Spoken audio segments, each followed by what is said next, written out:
Hello अस्सलाम सर्वेच Instagram में आपको खुशामदीद कहते हैं कैंडिडेट्स।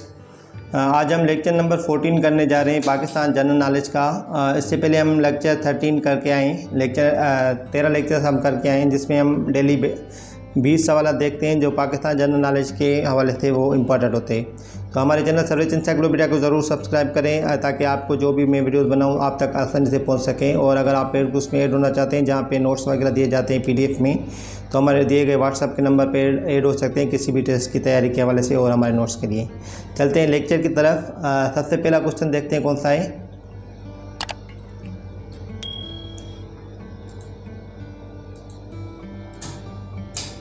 हाँ, तो पहला क्वेश्चन है आज के लेक्चर का कि पाकिस्तान के किस सूबे को बाबुल इस्लाम कहते हैं। तो ये सवाल बहुत सारे टेस्ट में रिपीट हो चुका है और अगर आपने टेस्ट दिए होंगे तो आपको भी ये इल्म होगा कि ये बहुत सारे टेस्ट में रिपीट हुआ है। तो जो न्यू मेंबर्स हैं वो नोट कर लें कि ये बहुत सारे टेस्ट में रिपीट हो चुका है सवाल। पाकिस्तान के किस सूबे को बाबुल इस्लाम कहते हैं, तो इसका आंसर है सिंध सूबे को।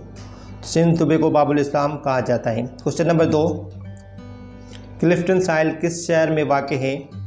तो इसमें सवाल में आपको ये मैं बताता चलूँ, जो आप टेस्ट की तैयारी कर रहे हैं तो जो भी फेमस प्लेसेस है पाकिस्तान की आपको वो याद कर लेनी है कि वो कौन से सिटी या कौन से डिस्ट्रिक्ट और कौन से सूबे में है। इससे आपका ये फ़ायदा होगा कि अगर टेस्ट में सवाल आता है किसी लोकेशन का तो आप आसानी से वो अटैम्प्ट कर पाएंगे। तो जो भी फेमस प्लेसेस हैं पाकिस्तान की वो आपको याद कर लेनी है कि वो कौन से डिस्ट्रिक्ट और सिटी में है।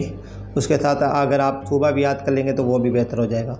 तो ये आप अच्छे से याद कर लें, ठीक है। और मैं भी कोशिश करूँगा जो रिपीट होती हैं प्लेसेस वो आपको इन क्वेश्चंस के थ्रू कवर करा लूँ।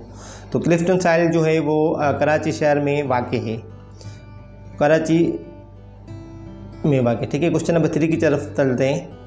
मोहनजोदड़ो के खंडरात किस शहर में वाक़ हैं या हैं। तो मोहनजोदड़ो के जो खंडरात हैं वो लाकाना में हैं, ठीक है। क्वेश्चन नंबर 4,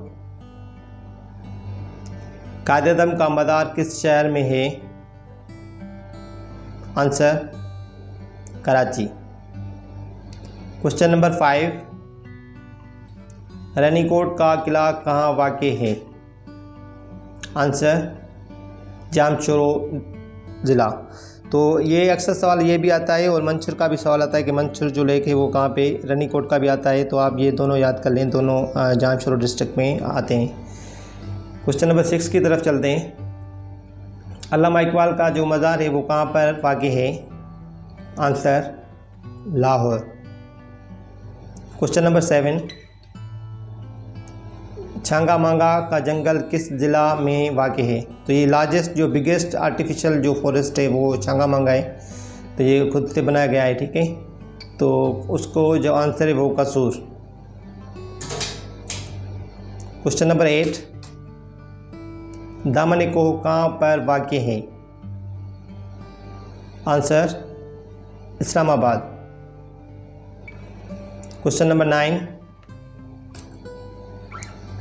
कायद-ए-आज़म ने अपनी ज़िंदगी का आखिरी दिन किस शहर में गुजारा था। Answer Karachi. Question number 10, Quaid-e-Azam के मकबरा की इमारत का संगी बुनियाद किसने रखा। आंसर जनरल मोहम्मद अयूब खान ने। क्वेश्चन नंबर 11, मस्जिद शहीदगंज कहाँ वाक़ है। लाहौर में। क्वेश्चन नंबर 12, कायद-ए-आज़म ने कब वफ़ात पाई। आंसर 11 सितंबर 1948 को। क्वेश्चन नंबर 13, पाकिस्तान का पहला दारुल हुकूमत कौन सा शहर बना।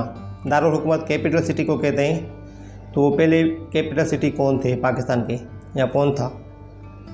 कराची। तो कराची जो सिटी था वो पहले पाकिस्तान का कैपिटल हुआ करता था, अभी जो इस्लामाबाद है। क्वेश्चन नंबर 14 की तरफ चलते हैं।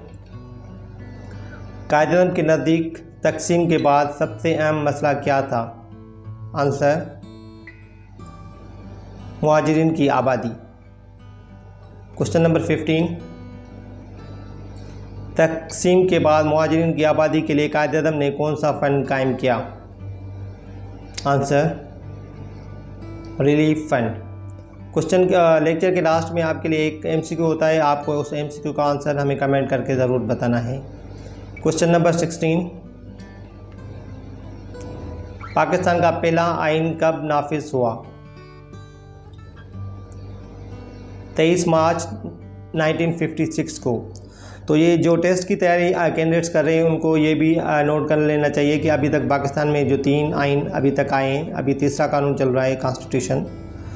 तो जो भी आइन आए उनके जो डेट्स हैं वो अच्छे से याद कर लें, उनके आर्टिकल्स याद कर लें कितने कितने थे, उनमें से कौन सा मतलब 1956 में जो कानून आया वो 1962 से कैसे डिफरेंट था और 1973 वाला कैसे उससे डिफरेंट है, उसकी जो मेन फीचर्स हैं इन तीनों आइन की वो आपको याद कर लेनी है। वो टेस्ट के लिए बहुत इंपॉर्टेंट होते हैं ये सवाल। क्वेश्चन नंबर 17 की तरफ चलते हैं। पाकिस्तान का पहला मार्शल लॉ कब लगा? तो आंसर देख लें, 7 अक्टूबर 1958 को। क्वेश्चन नंबर 18, पाकिस्तान का 1956 का आइन कितने साल चल सका? तो 2.5 साल चला, मतलब 2.5 साल जिसको हम कहते हैं, 2.5 ईयर्स वो चल सका था। 1956 में आया था, फिर 1958 में माशाल्लाह लग गई थी अक्टूबर महीने में, ठीक है। क्वेश्चन नंबर 19, कराची के बाद कौन से शहर को पाकिस्तान का दारुल हुकूमत बनाया गया? आंसर इस्लामाबाद। इस्लामाबाद अभी पाकिस्तान की कैपिटल सिटी है, उसके बीच में एक टेम्पररी कैपिटल रावलपिंडी को भी बनाया गया था, लेकिन इस्लामाबाद ही परमानेंट कैपिटल बना कराची के बाद, ठीक है। क्वेश्चन नंबर 20 है आज का लास्ट क्वेश्चन, उसके बाद एक MCQ होगा आपके लिए। पाकिस्तान का मुकन्ना किस पर मुश्तमिल है? मुकन्ना कहते हैं लेजिस्लेचर, जिसमें कानून साजी होती है, वो उसमें कौन कौन सी चीज़ें पाकिस्तान में आती हैं? तो पाकिस्तान का जो लेजिस्लेचर है वो 2 चीज़ों पे मुश्तमिल है। उसमें एक नेशनल असेंबली आती है जिसको हम कौमी असेंबली कहते हैं, और दूसरी होती है सेनेट, ठीक है। एक लोअर हाउस होता है और एक अपर हाउस होता है। लोअर हाउस में हमको हमारी कौमी असेंबली आ जाती है, नेशनल असेंबली, और जो अपर हाउस होता है उसमें हमारी सेनेट आ जाती है। तो इन दोनों में से गुजर कर ही कानून बन सकता है। जब ये दोनों मतलब कानून करारदाद पेश होगी, उसके बाद ये दोनों मंजूर करेंगे, उसके बाद प्रेसिडेंट साइन करता है तो कानून बन जाता है। तो पाकिस्तान का जो लेजिस्लेचर है उसमें कौमी असेंबली और सेनेट दोनों चीज़ें आती हैं, ठीक है। आज के ये 20 सवाल थे। इसके बाद एक MCQ आपको वो नोट कर ले आप।